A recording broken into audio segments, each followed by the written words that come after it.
Without Don Nelson's insistence, Steph Curry might have ended up with the Knicks or the Suns, and the Golden State Warriors might never have become one of the most successful NBA franchises of the modern era. Hall of Famer Don Nelson, one of the greatest and most influential coaches in league history, recently passed away at the age of 86. Nelson was Curry's first NBA head coach, and Curry personally paid tribute to him on social media. A lot of people remember Nelson because he led the Warriors to the historic We Believe upset in 2007. But did you know this white-haired innovator had already won 5 championship rings with the Celtics as a player? He was also never afraid to challenge basketball conventions. Yet basketball's mad scientist, despite knowing championship basketball firsthand, never won a title as a head coach during his 31-season coaching career. But that does nothing to diminish how much he changed the NBA or how much he contributed to the game. The reason people called him basketball's mad scientist was simple. In an era still built heavily around dominant big men and half-court basketball, Nelson was already pushing an up-tempo, run-and-gun style. During his time with the Bucks, he used Paul Prezi as a point forward. During his time in Dallas, he also helped popularize systematic intentional fouling against poor free throw shooters. One of the earliest high-profile versions of the tactic came against Dennis Rodman. Later, when teams used it against Shaquille O'Neal, the strategy became even more famous and became known as Hack-a-Shaq. His tactical imagination was so far ahead of its time that many concepts that later became mainstream were things Nelson had already been experimenting with. He won Coach of the Year twice during his time with Milwaukee, and in Dallas, he helped identify and bring Dirk Nowitzki to the Mavericks, at a time when 7-footers were still expected to spend most of their time around the paint. Nelson gave Nowitzki the freedom to play on the perimeter and shoot threes. He helped give a young European big man the freedom to develop into one of the league's greatest scorers. In 1998, Don Nelson, then the Mavericks head coach and general manager, made a crazy move before the draft. At the Nike Hoop Summit, Donnie Nelson, who had just joined the Mavericks staff and was working with the World Team, watched Nowitzki put up 33 points and 14 rebounds in 33 minutes. The Nelsons then brought Nowitzki to Dallas for workouts at a downtown YMCA and kept him largely out of sight before the draft, including a week in Donnie's basement. The entire idea was to keep other NBA teams from getting their own private look at him. The Nelsons did not want Dirk traveling around the league for more workouts. Don Nelson later said, "He was the most unbelievable young player I'd ever seen." But the truth was more complicated. Don Nelson later revealed that Paul Pierce was actually his favorite player in the 1998 draft. As Pierce kept falling on draft night, Don Nelson suddenly faced a choice: take Pierce, or take the German big man they had hidden in a basement for an entire week. His son Donnie reminded him of the commitment they had already made. They had spent weeks keeping Dirk away from other teams, and they had promised to draft him. They had to keep their word. Don Nelson chose to keep that promise. With the 6th pick, Dallas selected Robert Traylor, the player Milwaukee wanted, and then traded him for the 9th pick, Dirk Nowitzki, along with the 19th pick. Then they flipped that 19th pick in another deal and brought Steve Nash to Dallas from Phoenix. That brilliant series of moves did not just fulfill the promise made while Dirk was hidden away. It also opened the door to 21 years of greatness in Dallas. But the two most unforgettable chapters of Nelson's coaching career both came with the Golden State Warriors. In the late 1980s, during his first stint running the Warriors, he created the famous Run TMC trio. Chris Mullin, Tim Hardaway, and Mitch Richmond turned the arena in Oakland into a nightly fast-break carnival. That high-octane Warriors team pushed transition basketball to the extreme and became a beloved memory for an entire generation of Golden State fans. But what truly secured Nelson's place in history came years later, in 2007. It was an unbelievable journey built around one of the greatest first-round upsets the NBA has ever seen. Go back to the summer of 2006. About a year and a half after stepping down in Dallas, Nelson returned to his former team, the Warriors, to take control of a roster filled with strong personalities. With Matt Barnes and Baron Davis, the roster already had plenty of personality. Golden State then added the fiery Steph Jackson and floor-spacing power forward Al Harrington in a mid-season trade.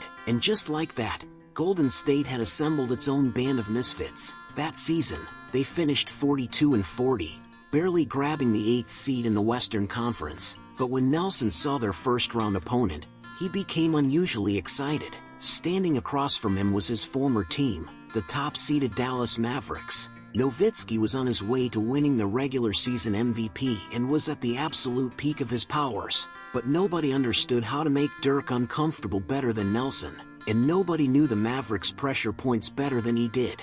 The matchup had all the ingredients of a revenge series. Through the first 4 games, Golden State's strategy was clear and ruthless.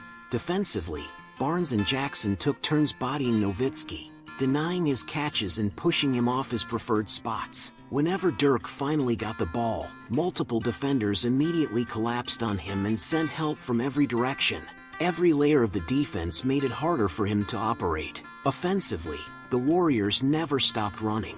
They attacked through relentless transition offense and a barrage of three-pointers before Dallas could get its defense set.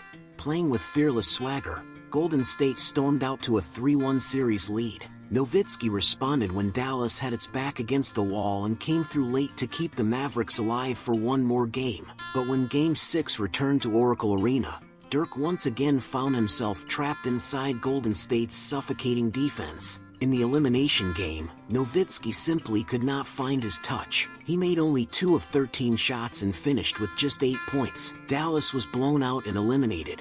The Warriors had completed one of the most famous 8th-seed upsets of the best-of-7 era. The frustration and humiliation of the loss completely overwhelmed Nowitzki. On his way back to the visiting locker room, an emotional Dirk reportedly hurled a chair into the wall. The impact left a huge hole. Unexpectedly, the Warriors never repaired the damage. Instead, they hung the iconic yellow "We Believe" t-shirt above the hole, turning the damage into a lasting reminder of that legendary Golden State run. And this story eventually received an incredible epilogue. In 2011, Nowitzki led Dallas on an incredible championship run. In the NBA Finals, he overcame the Heat team led by LeBron James, Dwayne Wade, and Chris Bosh and finally achieved his championship dream. Warriors staff later had Dirk sign the plexiglass covering the hole. Nowitzki happily agreed. A scar that once represented humiliation had survived years of hardship and ultimately became a badge of honor. It remained one of the defining victories of Don Nelson's coaching career. But Nelson had another defining moment with the Warriors. In the final year of his coaching career, Golden State drafted a rookie named Steph Curry. To make sure the Warriors got Curry, Nelson pushed hard for Golden State to take him at number 7. He and general manager Larry Riley even walked away from advanced Amar'e Stoudemire trade talks with Phoenix once Curry fell to them. Once Curry was on the board, Nelson's position was simple: Golden State was keeping him. And that decision stunned a Knicks front office that had expected Curry to be available at number 8. You already have Monta Ellis, and you still want Curry? From the outside, pairing Curry with Ellis looked redundant. Before the draft, Curry's agent, Jeff Austin, had already turned down Golden State's invitation for a private workout. Curry's camp also believed New York, with Mike D'Antoni, was the best basketball fit for him. Even Curry himself was hoping to land in New York. At the same time, the Warriors themselves thought Curry might be gone before they ever picked. They did not expect him to fall all the way to 7th. If Curry was gone, Jordan Hill was the next player on Golden State's board.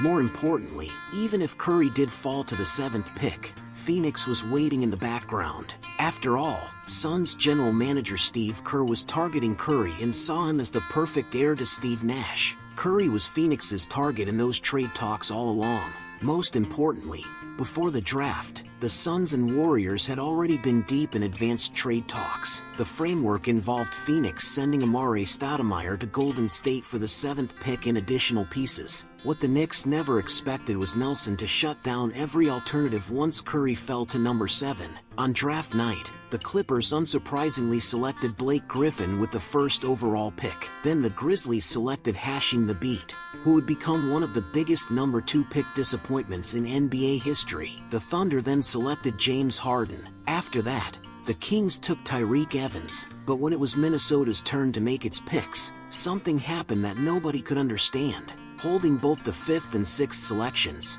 the Timberwolves drafted Spanish prodigy Ricky Rubio. And then, unbelievably, they also selected 6-foot Johnny Flynn. Minnesota selected 2 point guards in a row.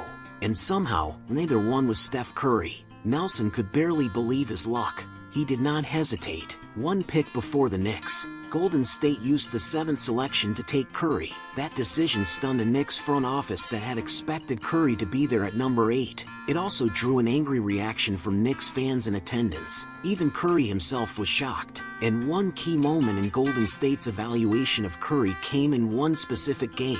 In December of 2008, Warriors general manager Larry Riley traveled to Indianapolis. His purpose was to watch Curry play against Purdue and get a better sense of how his game might translate to the NBA. Riley was especially interested in seeing how the skinny Curry would respond to Purdue's physical, high-pressure defense. Curry struggled badly. He made only 5 of 26 shots, scored just 13 points, and committed 6 turnovers. But the ugly box score did not scare Riley away. Instead, he noticed something different about Curry. Even against Purdue's traps and pressure, Curry kept making the right reads and finding teammates. He kept making the right basketball play. That poise, passing vision, and decision-making clearly impressed Riley, and it only strengthened Golden State's belief in him. Nelson already had another idea in mind. What if Curry and Ellis shared the backcourt? Ellis was an explosive scoring guard who could constantly attack the rim. Curry brought elite shooting range and playmaking. On paper, their contrasting styles could create a completely different kind of backcourt. If Golden State continued playing Nelson's run-and-gun style, maybe the Warriors could build one of the league's most explosive offenses. Nelson's message to Riley was simple. If Curry was still there at number 7, Golden State had to take him. And just like that, the Warriors unexpectedly landed Curry. But Nelson still was not interested in entertaining trade offers. With trade speculation still swirling, Nelson made it clear that Curry was staying in Golden State. He publicly told Curry he could unpack his bags and relax because the Warriors were not trading him. But nobody could have imagined that Nelson's insistence would help rewrite the story of Curry's career. Everyone knows what happened next. Curry became a generational superstar who changed the game. While paying tribute to his former coach, Curry said, "One of the big reasons I was drafted by the Warriors was because of Don Nelson." Nelson finished his coaching career with 1,335 wins, ranking second on the NBA's all-time coaching wins list. He was a basketball visionary who saw parts of the game's future before most of the league did and had the courage to act on what he saw. His coaching philosophy helped shape the development of modern basketball and influenced generation after generation of players and coaches. The legacy of his basketball ideas reached far beyond championships. Don Nelson passed away at the age of 86, leaving behind a basketball world that he helped transform. Many ideas that once looked unconventional eventually became part of the blueprint for modern basketball.